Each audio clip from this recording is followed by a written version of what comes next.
여러분 안녕하세요. 두 번째 시간입니다. 오늘은 환경에 따라 다양한 생물에 대해서 공부해 보도록 하겠습니다.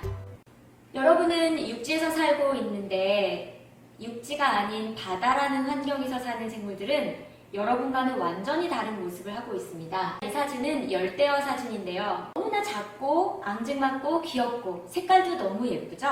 같은 바다라는 환경이지만 저 깊은 곳에 사는 심해어들은 열대어하고는 완전히 다른 모습을 또 하고 있습니다. 심해라는 환경은 빛이 들어오지 않고요. 압력이 굉장히 높아요. 쇠를 구부러뜨릴 정도로 높은 압력을 가지고 있습니다. 그러다 보니까 어떤 모습의 물고기들이 사는지 보세요. 빛이 없으니까 빛을 내는 박테리아와 공생하는 물고기도 있고요. 근육이 발달하지 않고 흐물흐물한 비늘도 없고 이런 물고기도 있고요.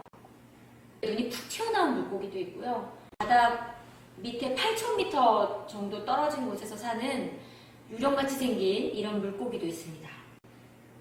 자, 이렇게 환경에 따라 다양한 생물들이 살고 있는데요. 같은 종의 생물임에도 불구하고 환경이 달라지면 그 살아가는 모습이 달라집니다. 두 개 다 눈잣나무라고 하는 똑같은 종의 잣나무인데요. 얘는 누워서 옆으로 자라고 있고요. 얘는 위로 곧게 자라는 모습을 볼 수가 있습니다. 두 개의 환경이 어떻게 다른 것일까요? 한 개는 높은 곳에서 사는 것이고 하나는 평지에서 사는 것이거든요. 여러분 맞춰보세요. 얘가 높은 곳에서 사는 눈잣나무고요. 얘는 평지에서 사는 눈잣나무입니다. 높은 곳은 바람이 많이 불다 보니까 곧게 서 있다가는 바람에 의해 꺾어질 위험이 있겠죠. 그래서 아예 자랄 때부터 옆으로 누워서 자라는 눈잣나무로 적응을 하게 된 것이고요. 얘는 평지니까 바람이 적게 불고 위로 곧게 자라는 모습으로 적응을 한 것입니다. 자, 이 두 개는 전혀 다른 생물처럼 보이는데요. 알고 보면 두 개 다 여우입니다. 그런데 한 여우는 아주 추운 북극에서 사는 여우고요. 한 여우는 아주 뜨거운 사막에서 사는 여우입니다. 여러분, 어느 것이 추운 곳에서 사는 여우일까요? 바로 이 여우가 북극 여우고 이 여우가 사막 여우입니다.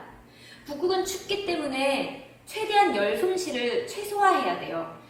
여러분, 너무 추울 때 몸을 어떻게 하죠? 웅크리죠? 말단 부위를 좁혀요. 그래서 이 북극 여우는요, 귀가 굉장히 작고 몸집은 또 커서 열 손실을 줄입니다.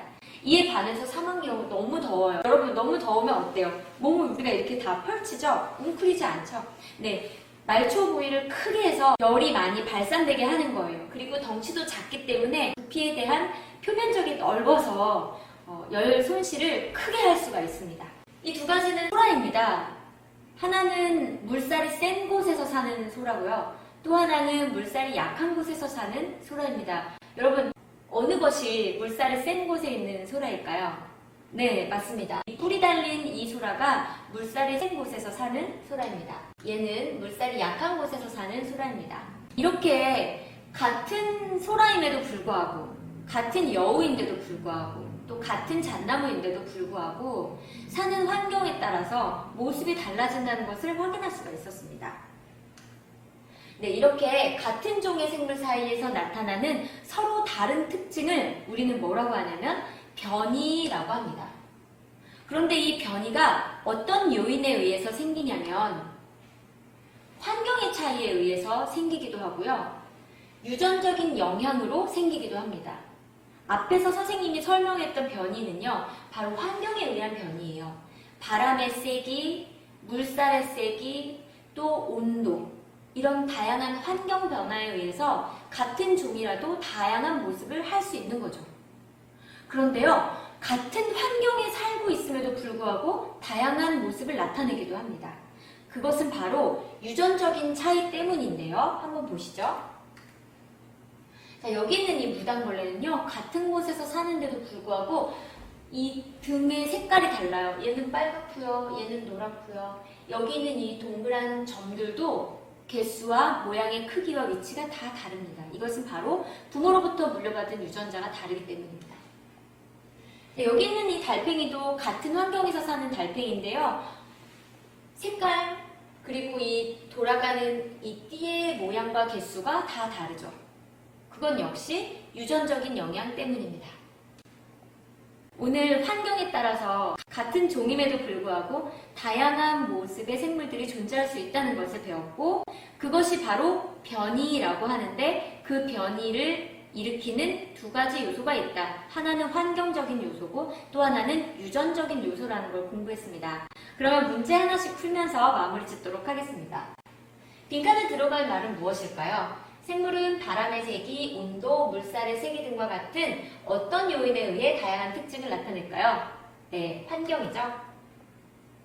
같은 종의 생물 사이에서 나타나는 서로 다른 특징을 뭐라고 합니까? 네, 맞습니다. 변이라고 합니다. 이렇게 우리 지구상에는 다양한 생물들이 환경에 따라서 다양하게 살고 있습니다. 다음 시간에는 이 다양한 생물들을 어떻게 분류할 것인지 분류에 대해서 공부해 보도록 하겠습니다. 여러분 오늘도 너무 고생 많으셨습니다.